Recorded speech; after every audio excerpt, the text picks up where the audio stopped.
Bronchitis क्या है, इसके बारे में आज हम विस्तार से बात करेंगे। मैं डॉक्टर JS रंधावा, जयपुर का एक होम्योपैथ। ब्रोंकाइटिस किसे कहते हैं, उसके क्या कारण हैं, क्या सिम्टम्स हैं और उसका होम्योपैथिक उपचार, उसके क्या प्रकार हैं, उसके बारे में आज विस्तार से जानते हैं। गले की जिस नली से वायु का आवागमन होता है, जिससे वो आती और जाती है, उसे ट्रैकिया कहते हैं। ये ट्रैकिया जब नीचे की तरफ बढ़ता है तो ये दो मोटी नलियों के अंदर विभाजित हो जाता है, जिसे ब्रोंकियल ट्यूब्स कहते हैं, वायु नलियां कहते हैं। और ये दोनों ओर विभाजित होकर बहुत सारी पतली पतली शाखाओं के अंदर, फिर उप शाखाओं के अंदर डिवाइड होते होते वक्ष के दोनों ओर के जो फेफड़े हैं उनके भीतर ये प्रवेश कर जाती है। इन वायु नलियों की जो भुज हैं उनको ब्रोंकाई कहते हैं। इनको ही इनके ही भीतर से फेफड़ों में हवा आती जाती है। मान लीजिए कि ये एक अंगूरों का झब्बा है और उसके अंदर जो एक एक अंगूर है वो एयर सेल्स है, और वायु के रहने के लिए जो एयर सेल्स के अंदर गड्ढे हैं उन्हें वायु कोश कहते हैं। समूची वायु नली के भीतर ही एक मेम्ब्रेन भी होती है, जो सांप के कैंचुलों की तरह का एक पदार्थ होता है। उसे ही अगर उसमें जब इन्फ्लामेशन हो जाता है तो उसे ही ब्रोंकाइटिस कहते हैं। ब्रोंकाइटिस दो प्रकार का होता है, नया जिसे एक्यूट कहते हैं, और कठोर या पुराना जिसे क्रोनिक कहते हैं। इन्फ्लुएंजा, टाइफाइड, मीजल्स, वुपिंग कफ जिसे कुकर खांसी कहते हैं, इस प्रभृति के जो नए रोगी हैं उनके अंदर जब उपसर्ग के रूप में ये ब्रोंकाइटिस के लक्षण भी दिखाई देते हैं। एक्यूट ब्रोंकाइटिस किसे कहते हैं? जो नई ब्रोंकाइटिस है वो माइल्ड फॉर्म के अंदर भी हो सकती है और उसकी दूसरी श्रेणी सीरियस फॉर्म के अंदर भी होती है। जो माइल्ड फॉर्म के अंदर है ब्रोंकाइटिस, उसमें थोड़ी सूखी खांसी, सांस लेने में थोड़ी तकलीफ होती है, खांसने से बहुत ज़्यादा सर्दी, कफ निकलता है, और इसमें बुखार भी 100 से 101 डिग्री तक रहता है। स्टेथोस्कोप से जब छाती पर परीक्षा की जाती है तो बहुत ही क्षीण आवाज की में सीटी बजने की तरह, चाबी मुंह में रखकर फूं फूं करने बजाने की तरह जो आवाज आती है, कबूतर के बच्चों के बोलने की जैसे आवाज है। खांसने के बाद थोड़ी देर के लिए जैसे ये आवाज नहीं मिलती। सहज प्रकार की बीमारियों में केवल मात्र में बड़ी बड़ी जो वायु नलियां हैं उन्हीं में आक्रमण होता है, इसलिए वैसे ही आवाजें जो सिबिलेंट ब्रोंकाई हैं वो साफ नहीं मिलते। जो क्रोनिक है या कठिन प्रकार की ब्रोंकाइटिस है, यह बड़ी छोटी समस्त वायु नलियों पर ब्रोंकियल ट्यूब्स के ऊपर अटैक करती है और उसमें सर्दी जमा हो जाती है, बलगम जमा हो जाती है और हवा के आने जाने का रास्ता प्रायः बंद सा हो जाता है। यदि ये सर्दी किसी प्रकार से बाहर ना निकले और श्वास बंद हो जाए तो रोगी की मृत्यु भी हो सकती है। बच्चों में, बूढ़ों में यह बीमारी होने पर बहुत डरने की बात हो जाती है। क्रोनिक प्रकार की जो बीमारी है उसमें सांस लेने में बहुत भीषण तकलीफ होती है, तेज सूखी खांसी रहती है, कफ बिल्कुल नहीं निकलता, गले में गड़गड़ाहट होती है, छाती में साए साए की आवाज होती है, छाती में दर्द के कारण छाती दबाकर खांसता है और दबाकर रखने की चेष्टा करता है। चित होकर सोने से बहुत तकलीफ होती है, सांस में, खिंचाव में, दमा अस्थमा की प्रवृत्ति हो जाती है और संदेह के समय ये सारे उपसर्ग अधिकतर बढ़ जाते हैं। स्टेथोस्कोप द्वारा जब छाती पर परीक्षा करते हैं तो कबूतर के बच्चे के बोलने की आवाज़ आती है, सीटी बजने की तरह आवाज़ आती है। अगर चाबी को मुंह में फूंकते हैं जैसे, उस तरह की जो आवाज़ आती है, सिबिलेंट ब्रोंकाइज हैं, और खन खन करने की तरह के प्रकार की आवाज़ है जिसे सिनोरम ब्रोंकाइटिस कहते हैं। इस तरह की नाना प्रकार की आवाज़ें सुनाई देती हैं। खांसने से थोड़ी देर के लिए यह आवाज़ें नहीं रहती, क्योंकि कुछ वो क्लियर हो जाता है। Upon auscultation, sibilant rails are heard in the early stage, which disappear when coughing. In the case is mild and only affect the large tubule, these may be indistinct. Later, with increasing freedom of secretion and relaxation of the mucous membrane, the rails become coarse and bubbling. Extension into the fine tubes in children is accompanied with subcrepitant rails. Areas of defective resonance and feeble and distinct tubule breathings. जो ऊपर अभी मैंने आपको लक्षण बताए हैं, वह समूचे लक्षण ही बीमारी की प्रथम अवस्था के लक्षण हैं। इसके बाद बीमारी दूसरी अवस्था में चली जाती है या आरोग्य होने शुरू हो जाती है।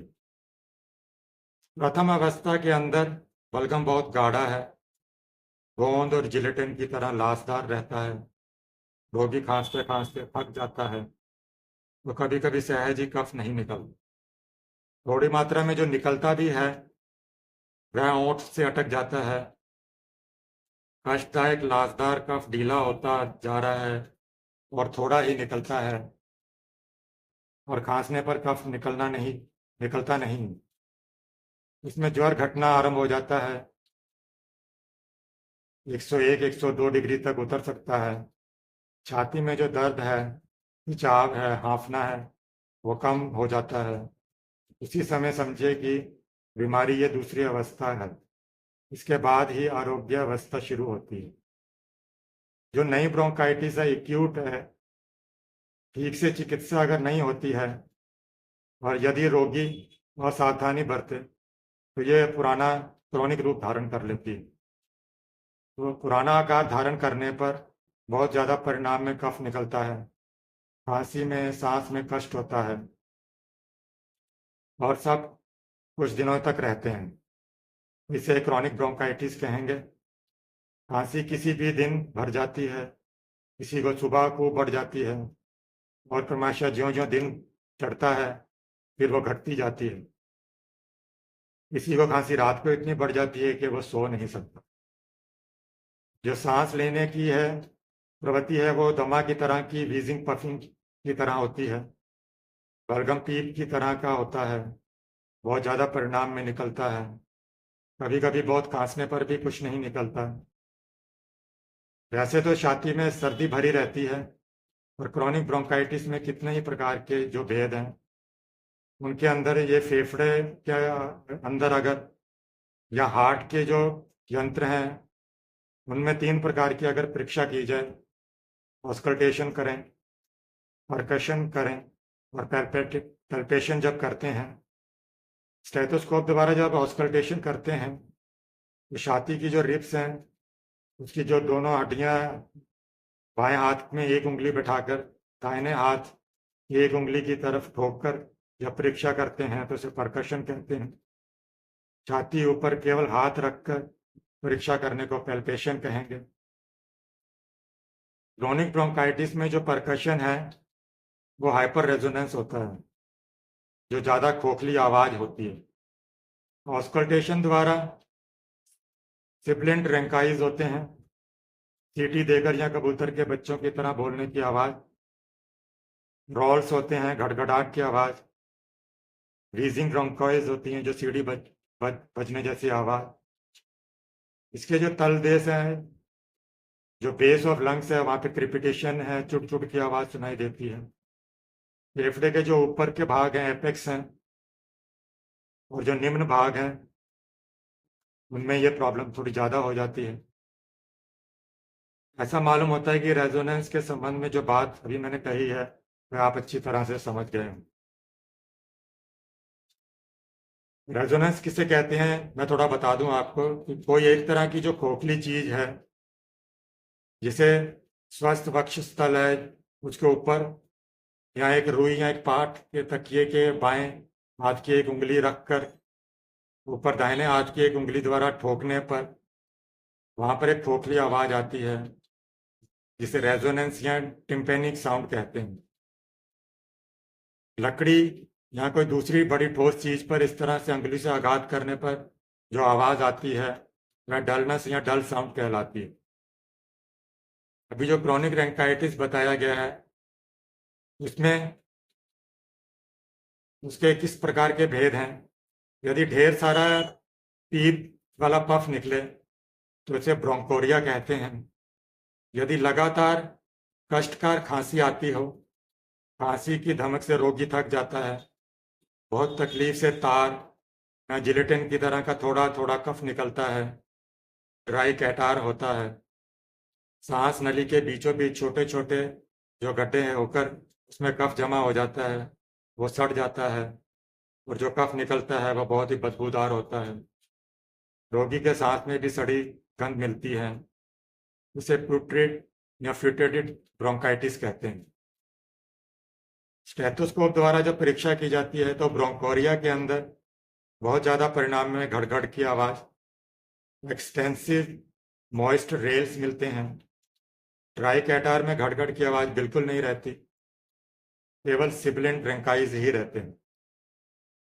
एक प्रकार की जो पुरानी खांसी है इसमें रोगी प्रति वर्ष ही जाड़े के दिनों में तकलीफ भोगता है, वह भी पुरानी या क्रॉनिक ब्रोंकाइटिस की ही प्रकार है। बहुत से बुढ़ों में सर्दी खांसी जो प्रति वर्ष ऋतु परिवर्तन में बरसातों के दिनों में सर्दी के दिनों में बढ़ जाया करती है और गर्मी में घट जाती है, वो क्रॉनिक ब्रोंकाइटिस का ही प्रकार है।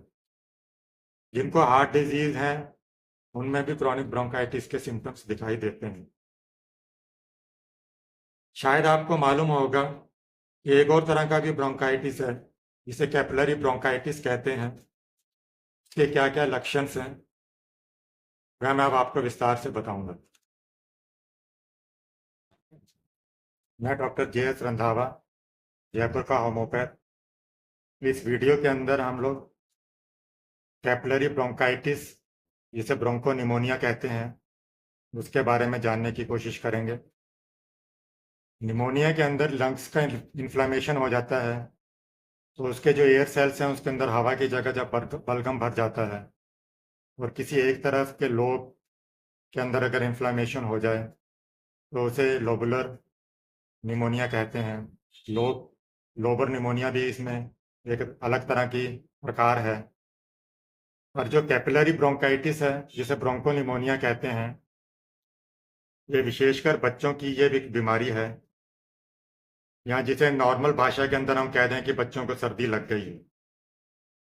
इसके जो लक्षण है, पहले बच्चे को सामान्य सर्दी होकर बुखार आता है और कभी कभी उसे ठंडक महसूस होती है, शिवरिंग हो सकती है, कंपकंपाहट हो सकती है। बुखार 102 104 डिग्री तक इसमें रहता है। बच्चा इसमें क्रमशः बेचैन रहता है, खांसता है, खांसी इसमें सूखी होती है, अत्यंत तकलीफदायक देने वाली होती है। जल्दी जल्दी वो सांस लेता और छोड़ता है, बहुत जल्दी हाँफ जाता है, गले में गड़गड़ाहटता है और छाती पर हाथ रखकर देखने पर गड़गड़ाहट और ये खिंचाव की जो अवस्था है वो बहुत जल्दी मालूम हो जाती है। इसके जो उपसर्ग अर्थात ज्वर है, बुखार है, खांसी, बेचैनी रात में ज़्यादा बढ़ जाती है। बच्चा जब खांसता है उस समय उसकी आंखें लाल हो जाती हैं। खांसते खांसते कभी कभी वो वोमिटिंग भी कर देता है। वोमिटिंग होने के साथ में बलगम निकल जाता है तो उसे कुछ आराम आता है। बहुत सारे बच्चों को खांसने पर बलगम निकलता है तो वो उसे कई बार निगल भी जाता है। इस बीमारी के अंदर सांस बहुत तेज गति से चलता है, कॉन्स्टिपेशन कब्जियत रहती है, कमजोरी है, चिड़चिड़ापन रहता है। बीमारी जब पुरानी हो जाए तो कई बार कन्वल्जन्स, अकड़न भी इसमें दिखाई देते हैं। छोटी माता के बाद में हुपिंग कफ के बाद में भी ये कई बार बीमारी प्रकट हो जाती है। इसमें जो केस की तरह के जो सूक्ष्म श्वास नलियां हैं उन पर यह मोस्टली आक्रमण करता है। तो कैपिलरीज का जो लेवल है लंग्स के अंदर, उसके अंदर ये आक्रमण करता है, तो इसलिए इसे कैपिलरी ब्रोंकाइटिस कहते हैं। और यहाँ साधारण भाषा में कहें तो ये ब्रोंकोनिमोनिया ही है, और ये एक तरह से लोबुलर निमोनिया की ही वैरायटी है।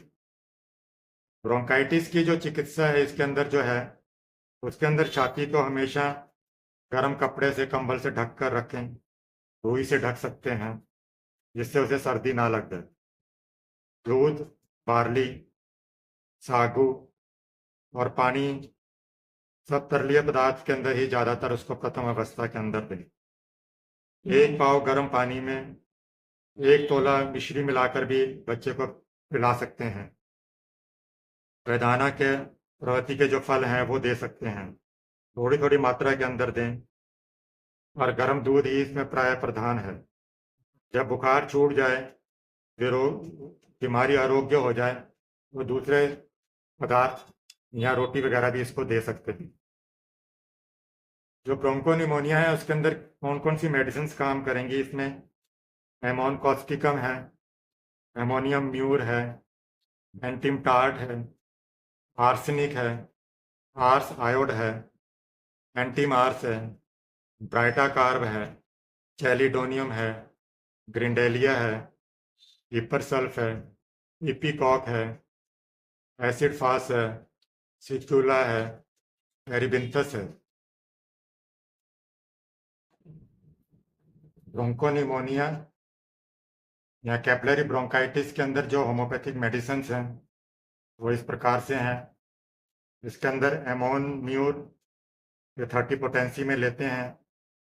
इसमें जो लेरिंक्स है उसमें जलन होती है, स्वर भंग हो जाता है, सूखी दम घुटने वाली खांसी होती है, चित्त होकर या दाहिनी करवट पर सोने पर तकलीफ बढ़ जाती है, छाती में सुई गड़ने जैसा दर्द होता है, तीसरे पहर कुछ ढीली हो जाती है खांसी, गले में घड़घड़ाहट रहती है, बहुत ज़्यादा परिणाम में बलगम निकलती है, छाती में छोटी सी जगह पर जलन महसूस होती है, छाती भारी मालूम होती है, और गले में एक तरह का जो पदार्थ है ऊपर की ओर चढ़ता रहता है।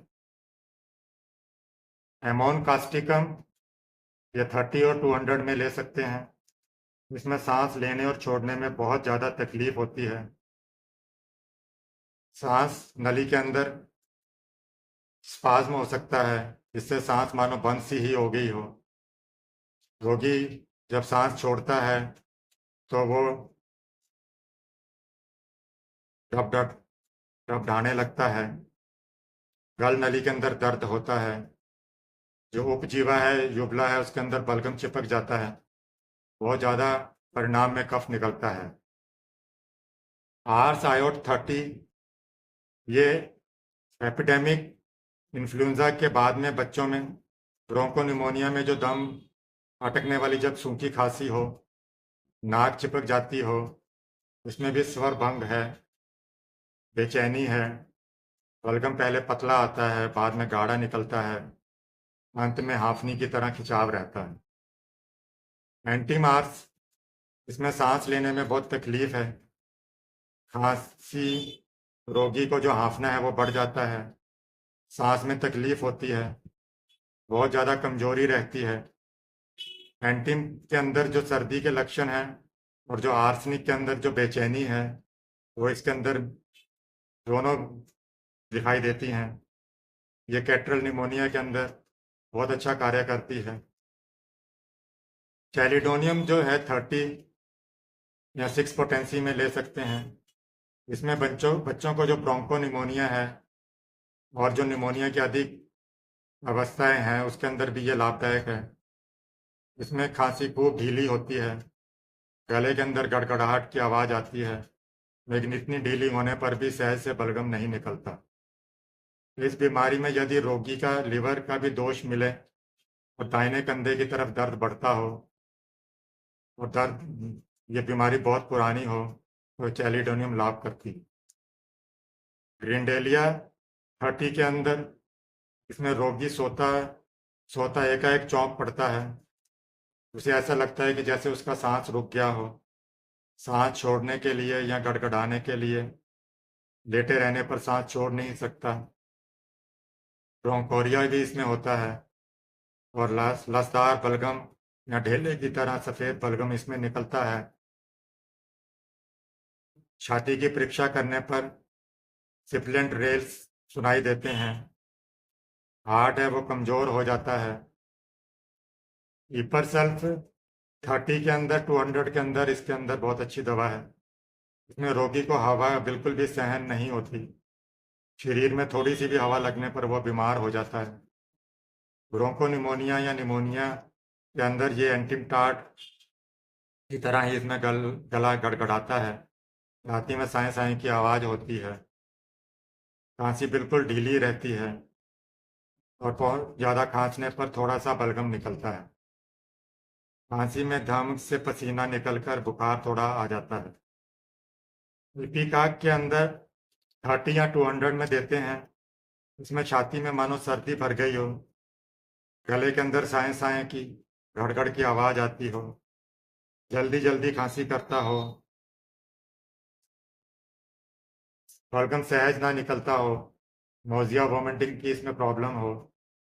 छाती की परीक्षा करने के अंदर इसमें बबलिंग रेल्स व्हीजिंग साउंड सुनाई देता हो, बच्चा खांसते खांसते थक जाता है, चेहरा नीला साइनोसिस हो जाता है, वोमिटिंग करता है और वोमिटिंग के साथ में कई बार बलगम के थक्के भी निकलने शुरू हो जाते हैं और उसे कुछ राहत महसूस होती है।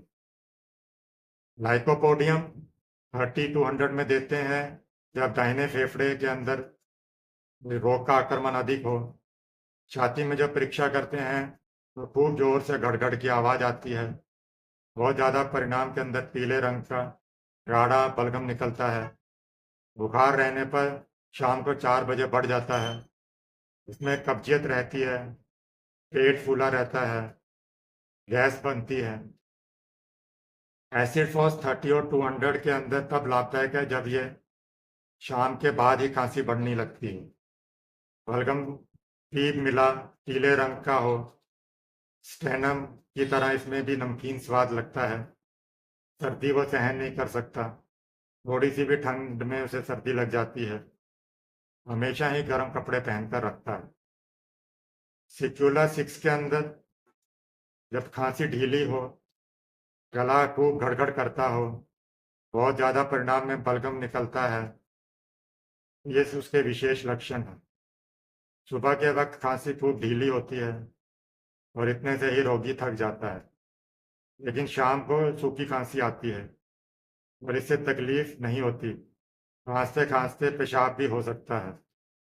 ये बूढ़ों के अंदर क्रोनिक ब्रोंकाइटिस ब्रोंकोनिमोनिया की उत्तम दवा है। जो भी दवा बताई गई हैं वे अपनी मर्जी से मत लें, योग्य चिकित्सक की सलाह पर ही लें। That's all.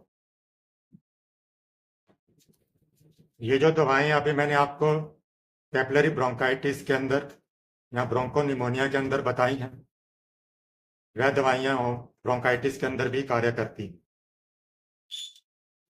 जो एक्यूट फॉर्म की ब्रोंकाइटिस है उसमें साधारणतः एकोनाइट, ब्रोइनिया, फॉस्फोरस, एंटीमटाड, पैरमफोस, सैंगुनेरिया, हीपरसल्फ, एमोनकार और जबोरंडी कार्य करती है। जो क्रोनिक फॉर्म है उसके अंदर एमोनियम, आर्सेनिक, सेनेगा और सल्फर ज़्यादा लाभदायक है। जो ब्रोंकोनिमोनिया है उसको मैं पहले ही बता चुका हूँ, जिसके अंदर ammon causticum, ammon mur, antim tart, arsenic, ars iod, antim ars, baryta carb, belladonna, chelidonium, grindelia, hepar sulph, ipecac, lycopodium, acid phos, सिक्यूला और टेरिबिंथस। जो ब्रोंकोरिया है उसके अंदर बेल्सम पेरू, स्टेनम, ग्रिंडेलिया है।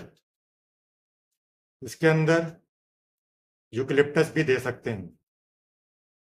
जो ड्राई फॉर्म ऑफ ब्रोंकाइटिस है उसके अंदर aconite, bryonia, belladonna, alumina, ambra grisea, hyoscyamus, causticum, cepa, sepia, सिना,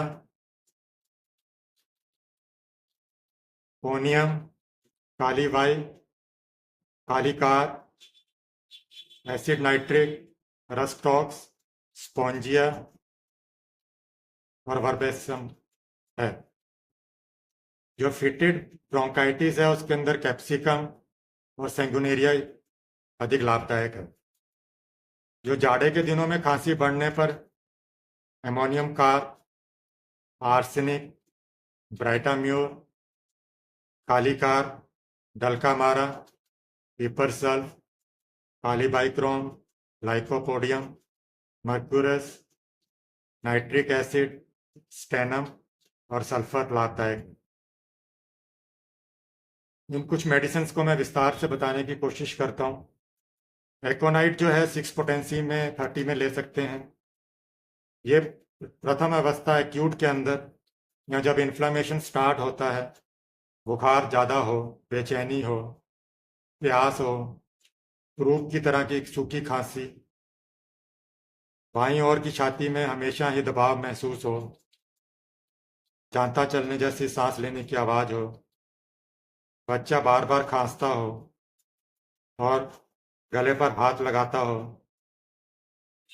तो एकोनाइट लाभदायक है। बेलाडोना जो 30 पोटेंसी में लें, वह सूखी खांसी ज़्यादातर होती है। इसमें गले में दर्द होता है, सांस लेने में कष्ट होता है, फेफड़े में दबाव महसूस होता है, खांसने के समय सुई गड़ने की तरह का दर्द होता है, चेहरा और आंखों में लाल रंग का बुखार, गले में गड़गड़ाहट की आवाज़, ढीली खांसी, रेस्पिरेशन कंप्रेस्ड, क्विक, अनइक्वल, सांस लेने में दबाव महसूस होता है जो तेज और असमान होती है। खांसी के साथ में स्नीजिंग, छींकें भी आती हैं। ब्राइनिया 30 है, उसमें सूखी खांसी है। खांसी की धमक से रोगी सोया सोया उठ जाता है, खाने पीने से भी उसकी खांसी बढ़ जाती है, खांसते खांसते उसको वोमिटिंग भी हो सकती है। छाती में सुई गड़ने का दर्द, यह दर्द गर्म पे अगर बाहर से कोई गर्म चीज लगाते हैं तो उससे घट जाता है, या गर्म दूध या गर्म चाय पीने से भी कुछ घट जाता है। बलगम इसमें पीला है, खून मिला भी हो सकता है।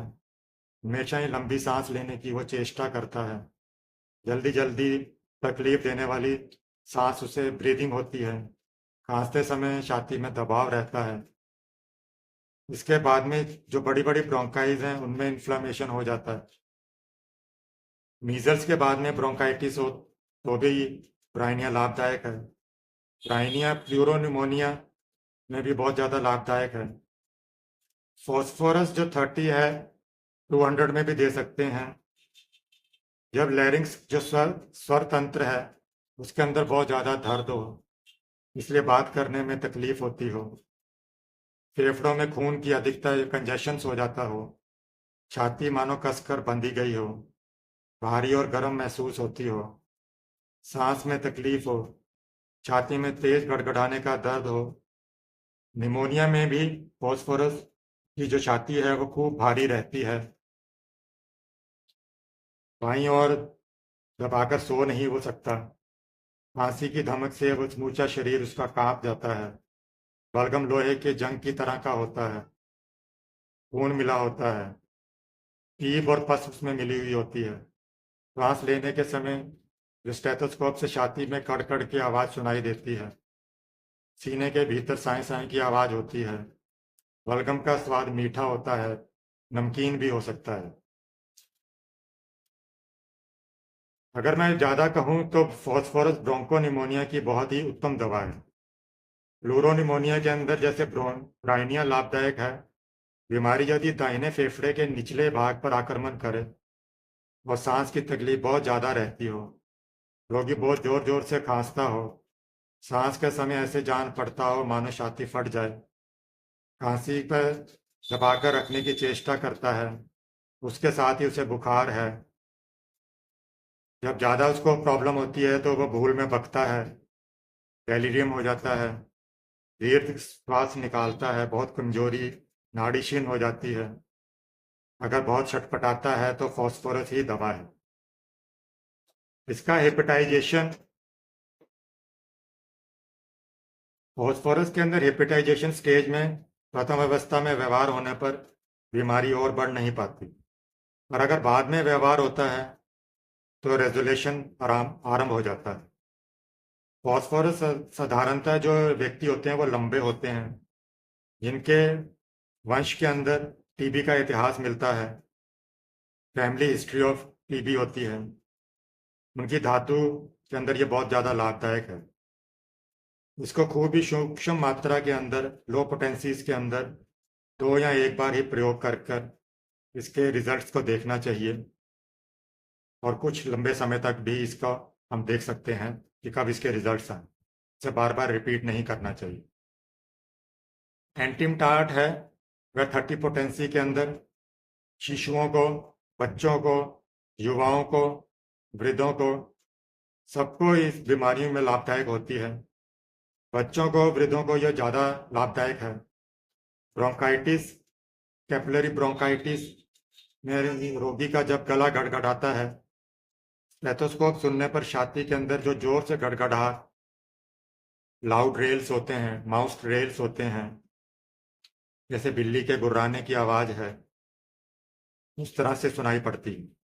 खांसने से ऐसा जान पड़ता है मानो गले में बलगम का ढेला अटक रहा हो, और पसीना बहुत ज़्यादा आ जाता है उसके कपाल पर, माथे पर। खांसते खांसते वो वॉमिटिंग भी कर सकता है, बेहोशी की तरह पड़ा रहता है, बेचैनी बहुत ज़्यादा है, प्यास बिल्कुल भी नहीं रहती।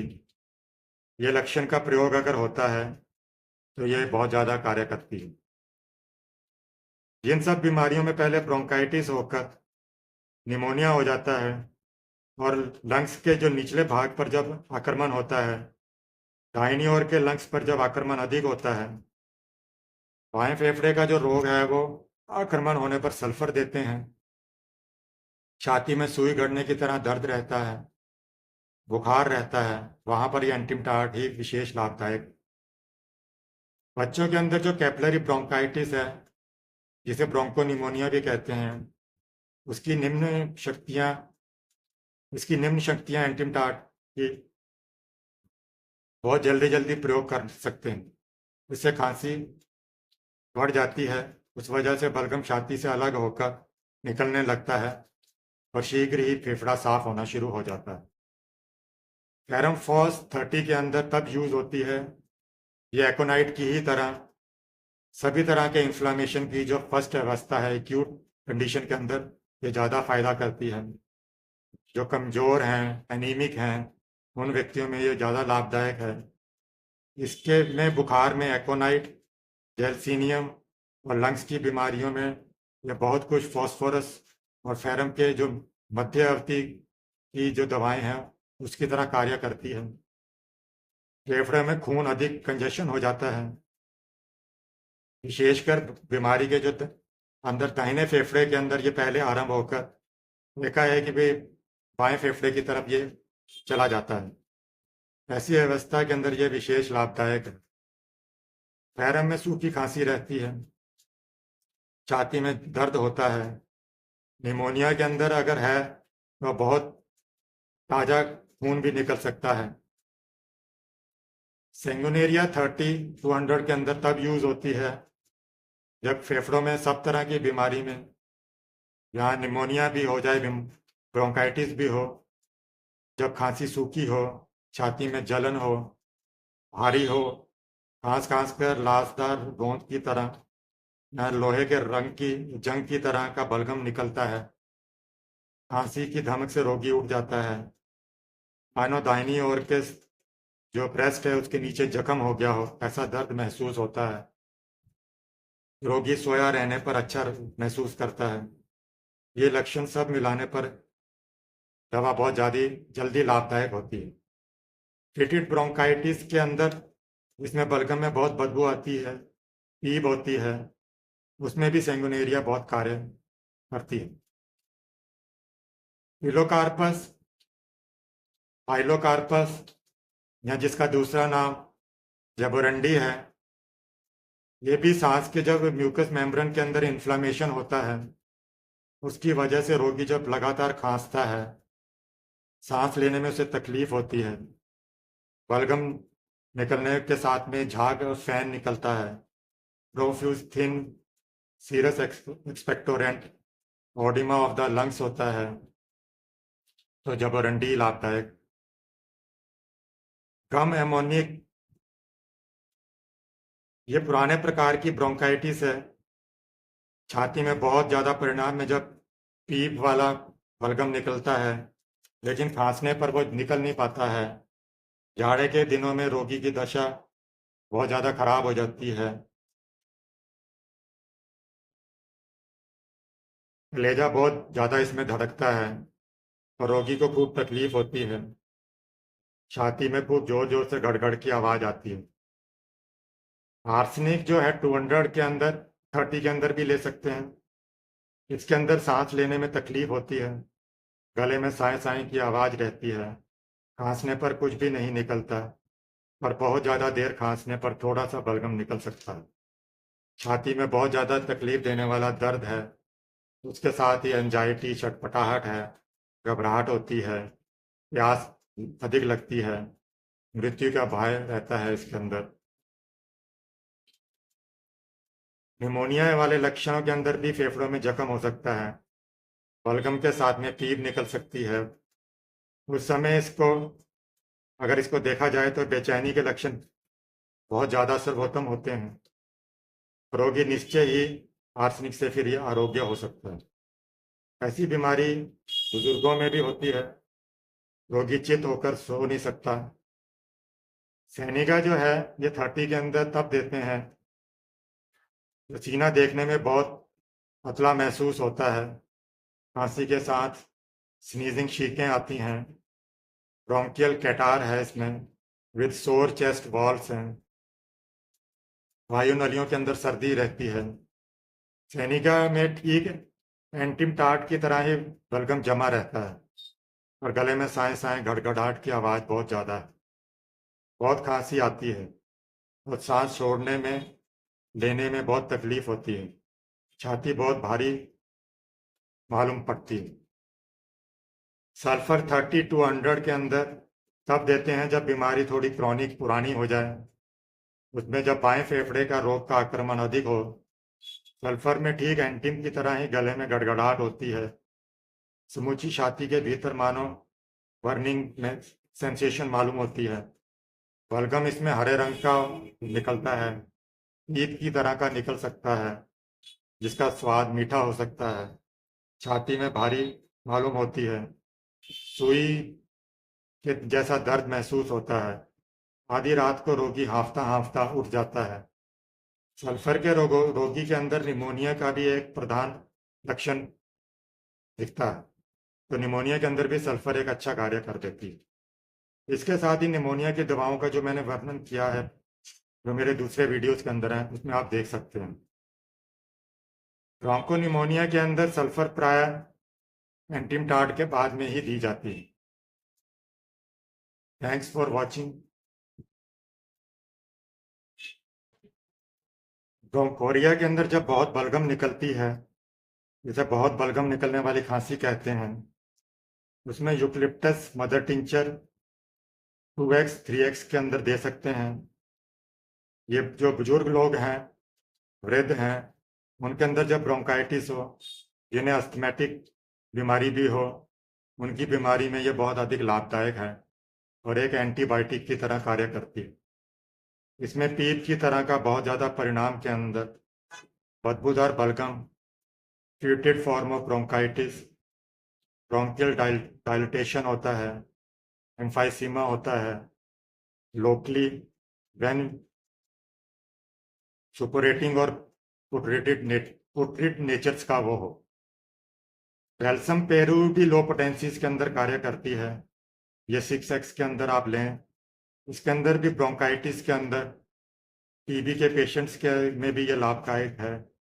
इसके अंदर भी पीप की तरह का गाढ़ा बलगम निकलता है, तो ये बहुत ज़्यादा लाभदायक होती है।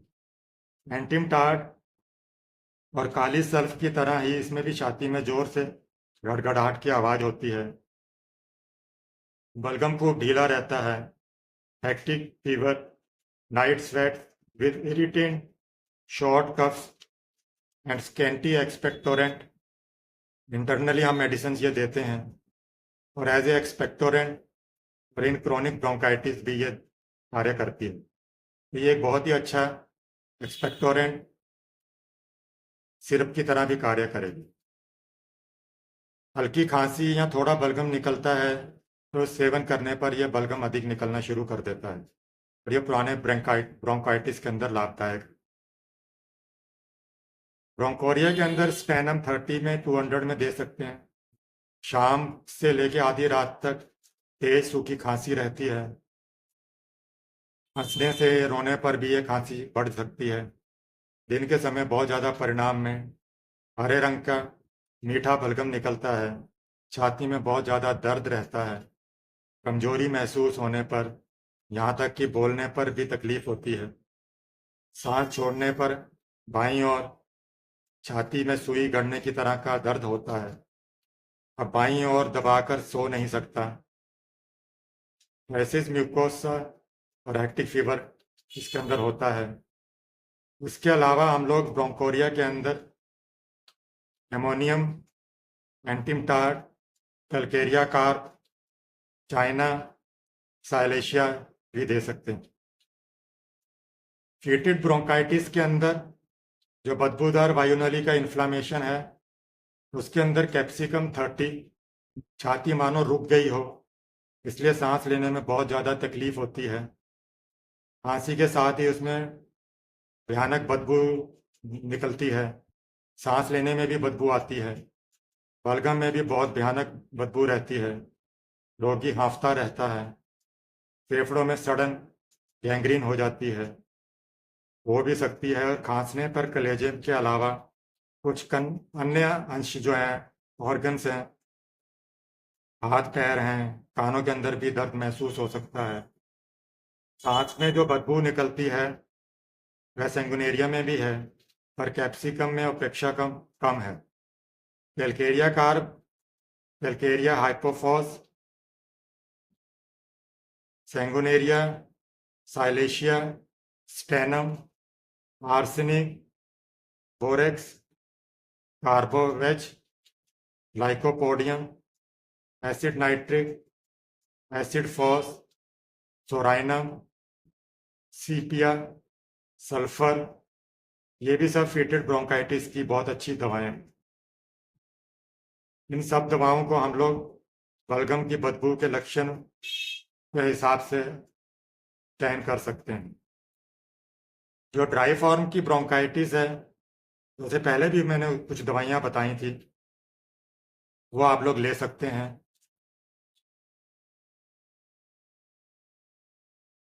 ड्राई फॉर्म में एकोनाइट, ब्रोइनिया, बेलाडोना एलुमिना, एम्ब्राग्रेसिया, आयोस्काइमस, ऑस्टिकम, एलियमसिपा, सिना, पोनियम, कालीबाइक्रोम, कालीकार्प, एसिड नाइट्रिक, रस्टॉक्स, स्पोंजिया दे सकते हैं।